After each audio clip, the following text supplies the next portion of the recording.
Colossenses, gradualmente, bastante sentido.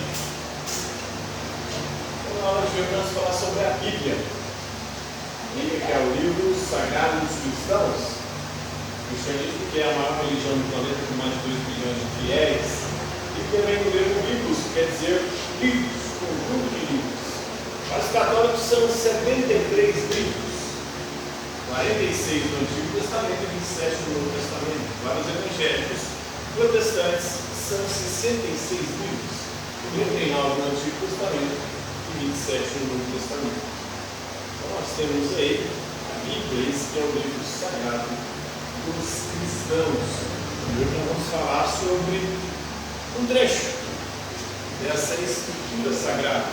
Mais especificamente está lá no Evangelho de Mateus, no Novo Testamento. Mateus teria sido o apóstolo de Jesus, escreveu o Evangelho, o primeiro Evangelho da Bíblia do Novo Testamento. Teria sido escrito esse Evangelho nos anos de 80 e 90 depois de Cristo, ou seja, mais ou menos ali, de 50 a 60 anos depois da morte de Cristo, bem depois Jesus ter morrido, 80 e 90 depois de Cristo. Então, mais especificamente um trecho do Evangelho de Mateus, que é o capítulo 17, versículo 1 ao 13, que encontra correspondente nos outros evangelhos sinóticos.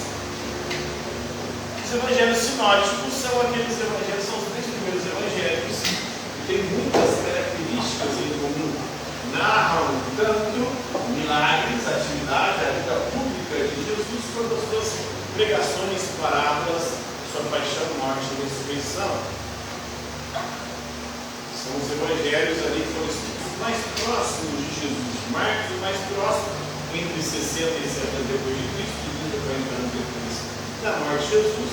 Mateus e Lucas, entre 80 e 90 depois de Cristo. Então, lá no Evangelho de Mateus, capítulo 17, versículo 13, e é um correspondente em Marcos, capítulo 9, versículo 2 ao 13, e outro correspondente em Lucas, capítulo 9, versículo 28 ao 36. Então, os 3 evangelhos sinóticos dão o relato da transfiguração. O que foi a transfiguração? Vocês já ouviram falar da transfiguração de Cristo? Quando ele subiu para o monte para orar com os seus discípulos, e aí ele se transfigurou, apareceu junto com ele Moisés e Elias, 2 dos maiores profetas do Antigo Testamento.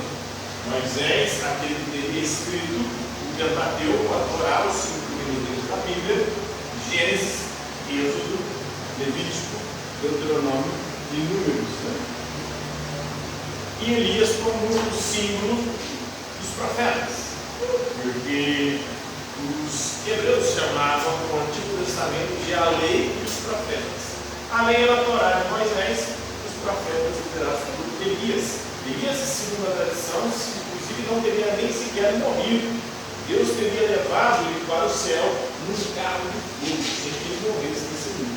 E os judeus acreditavam, o povo hebreu, que Elias voltaria para preparar o terreno para a chegada do Messias. O Messias é um ungido, aquele enviado por Deus para a salvação do seu filho. Esse Messias seria o próprio Cristo. Então, no relato da transfiguração, sua face brilhou como o sol e suas roupas se tornaram brancas como a luz. Então, o rosto de Jesus começou a brilhar, a roupa dele ficou tão clara, tão branca como a luz, e apareceu junto com ele Moisés e Elias. Então, nesse trecho da transfiguração, Jesus é confirmado por Deus, como seu filho. Eis o meu filho amado, uma voz do céu fala. Ouçam o meu. Ou seja, para a gente ouvir as palavras de Jesus, o que ele fala, o que ele prega. Muito parecido, similar com o relato do batismo. O batismo é o momento que João batiza Jesus.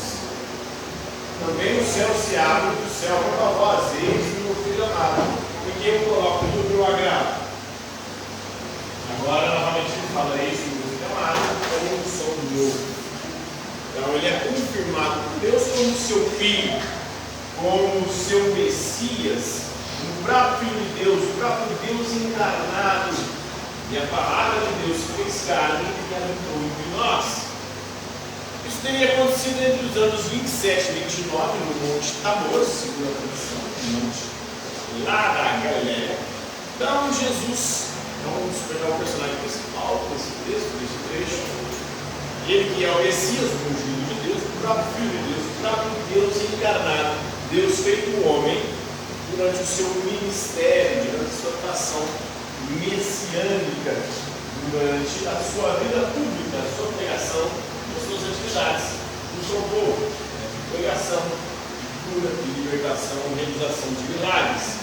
Estava com Jesus Pedro, um apóstolo que é considerado o príncipe dos apóstolos.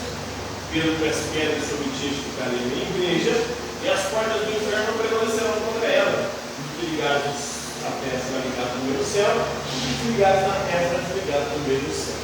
Então, Jesus teria dado a Pedro o poder de liderar a igreja primitiva e as chaves para abrir e fechar os céus.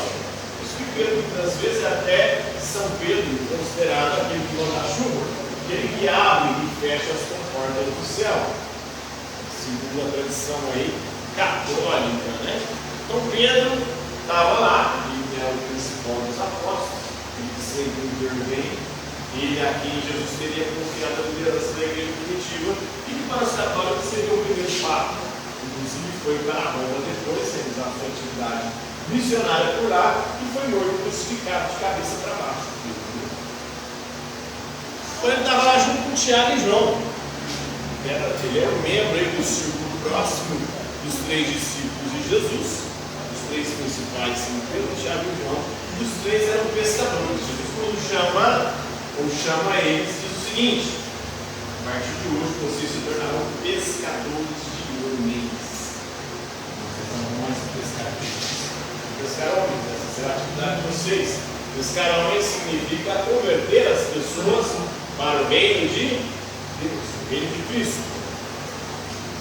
Então, Tiago e João também estavam, são os filhos de Zebedeu, na origem são pescadores do mar da Galileia, junto com Pedro, são os 3 pescadores ali. Um grupo de 12 discípulos, de 12 apóstolos significam enviados, aqueles que foram enviados para pregar a boa nova, a boa notícia, o evangelho, a salvação, no reino de Deus, no reino dos céus, que Jesus queria trazer para a humanidade. E lá no Monte Tabor aparece, junto com Jesus transfigurado, Moisés, que é o libertador, é o legislador, aquele que recebeu os 10 mandamentos. Sabe quais são os 10 mandamentos? Sim.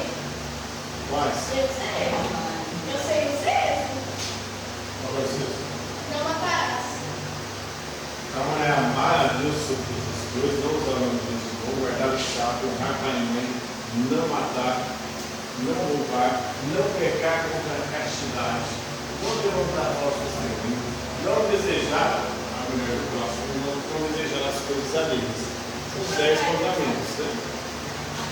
Quem teria recebido esses mandamentos lá no Monte Horebe foi Moisés, depois de libertar o povo da escravidão do Egito, né? O legislador de Israel liderou o povo aí para fora do cativeiro, da escravidão do Egito, libertou o povo. E Elias, que é o profeta ativo no reinado de Acabe, Acabe foi o rei de Israel no século IX a.C., os principais profetas do Antigo Testamento. O Antigo Testamento era chamado pelos judeus de a lei e os profetas. Então, Jesus na transfiguração, ele aparece em glória, na glória brilhante, o seu rosto brilha, as suas roupas ficam claras, né, como a luz. É uma revelação divina, é uma revelação de que Jesus é o Filho de Deus, Jesus é o Messias, Jesus é aquele que veio para salvar a humanidade dos seus pecados. E o novo Elias, quem seria o novo Elias? Segundo Jesus, o novo Elias, aquele que teria vindo para aplainar os caminhos do Senhor, aquele que veio para preparar o terreno para que Jesus fizesse a sua pregação salvífica, teria sido João Batista, que foi morto, foi decapitado pelo rei Herodes. O rei Herodes tinha um relacionamento com a mulher do vermelho, e João Batista fazia denúncia, a mulher acabou pedindo para Herodes a cabeça de João Batista. João Batista foi então decantado. Eles seguiam o Elias, que batizou Jesus, que disse que não era digno sequer amarrar a sandália de Jesus, e que disse também que era importante que ele diminuísse e que Jesus crescesse. Então, esse é o modelo do cristão. O cristão é aquele que busca fazer tudo, não para que ele apareça, mas para que Jesus apareça. É importante que a gente diminua para que Cristo transfigure-se em nós, segundo o cristianismo. Então, a transfiguração de Cristo contrapõe uma história dos apóstolos, dos enviados, que são só humanos e não conseguem expulsar demônios. Então, tudo que os apóstolos fazem, eles não fazem pelo poder próprio. Eles fazem em nome de Deus. Em nome de Deus, em nome de Jesus. Está amarrado, em nome de Jesus. Amém. Então, é em nome de Jesus que eles realizam curas, é em nome de Jesus que eles realizam milagres, é em nome de Jesus que eles libertam as pessoas do demônio. Não é o poder dos próprios apóstolos. Eles não conseguem por si mesmos fazer coisa alguma, milagre algum. Tudo é graça divina, é graças a Deus. Quais são os 5 marcos da missão de Cristo dos evangelhos sinóticos? Começa com o batismo, com João, depois vem a transfiguração, o Monte Tabor. Depois da transfiguração, Jesus é crucificado. Depois da crucificação, ele ressuscita no terceiro dia. E depois, ali, ele fica 40 dias aparecendo para os discípulos. Depois de 40 dias, ele tem a sua ascensão aos céus. Aí ele vai para junto do Pai. Depois que ele vai para junto do Pai, 10 dias depois, ele envia no Pentecostes o Espírito Santo para guiar a igreja. O Espírito Santo é a terceira pessoa da Santíssima Trindade. É um só Deus em 3 pessoas. Um Deus que é Pai, Filho e Espírito Santo. Depois da sua ascensão, 10 dias depois, Jesus manda o Espírito como língua de fogo para os apóstolos e Maria reunidos no cenáculo. Aí eles começam a pregar a atividade, a realizar a sua atividade missionária como apóstolos, levando o Evangelho, a boa nova, a boa notícia de Jesus Cristo para o mundo inteiro. Então os apóstolos, como Pedro, dizia o seguinte: não seguimos fábulas engenhosamente inventadas ou mitos. Então Jesus não é um mito, não é uma fábula. Por quê? Porque eles foram testemunhas populares da sua majestade. Então eles estavam falando daquilo que eles viram. Que eles viram e ouviram. E esse testemunho era digno. Aqui nós temos uma concepção da verdade diferente da verdade dos hebreus. A verdade para os hebreus é amém, que assim seja, a profecia que vai se realizar. Aqui a verdade de Pedro é uma verdade mais romana, que é testemunho. Veritas é aquilo que está de acordo com o testemunho daqueles que presenciaram o acontecido. Os apóstolos foram aqueles que conviveram com Jesus, foram testemunhas oculares, viram com seus próprios olhos e ouviram Jesus com seus próprios ouvidos, e puderam tocar Jesus, sentir o cheiro de Jesus, estar ali com Jesus com uma percepção sensível. Então é isso aí. Por hoje é só sobre a